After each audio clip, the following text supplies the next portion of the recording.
شلونكم متابعينا؟ يا رب الكل يكون بخير وصحة وعافية.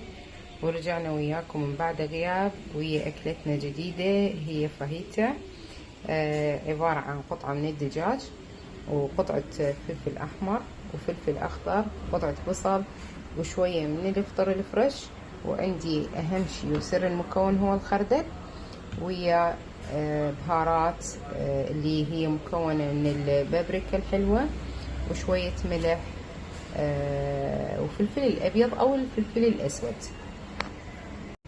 بعد ما قطعنا صدر الدجاج على شكل شرايح غسلناه وخليت له ليمون وخليته على النار إلى أن ينشف المي مالته، حتى أضيف له البصل والفلفل الأحمر والأخضر والفطر والذرة. نسيت أقول لكم الذرة. نخليها وياه وتستوي كلها سوية. ومثل ما تشوفون بعد ما نشف المي مالت الدجاج، هسه راح نضيف اللي سويناه كله قطع، الفلفل الأحمر والأخضر والبصل والفطر كلها سوا.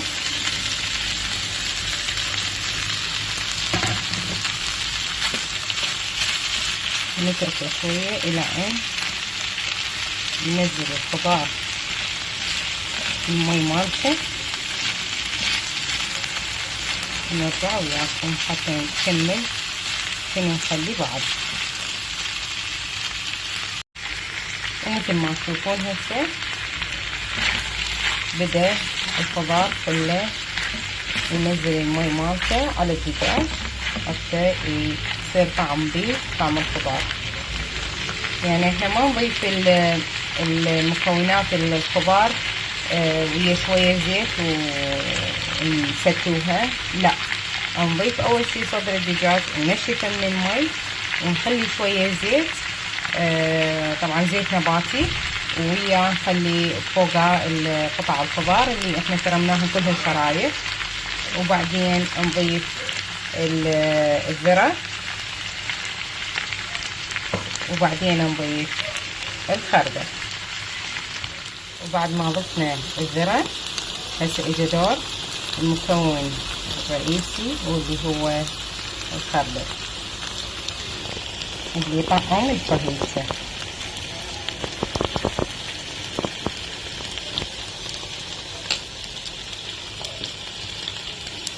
نخلطها ونتركه شوية إلى أن ينتهي. وانتم تريدون تخلوها كوجبة ويا الخبز أو تريدون تخلوها دفات صمون كهربائي، طبعا مو الحجري. حتكون هذه الصمون اللي قلت لكم عليه، راح نكون احنا فاتحين مثل هذا هيك، نجي نخليها شوي بعدين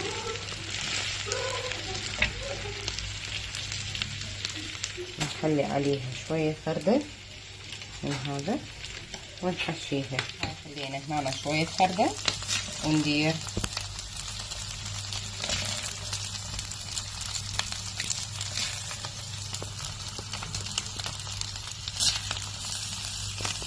وتصير اللفة جاهزة، وألف عافية.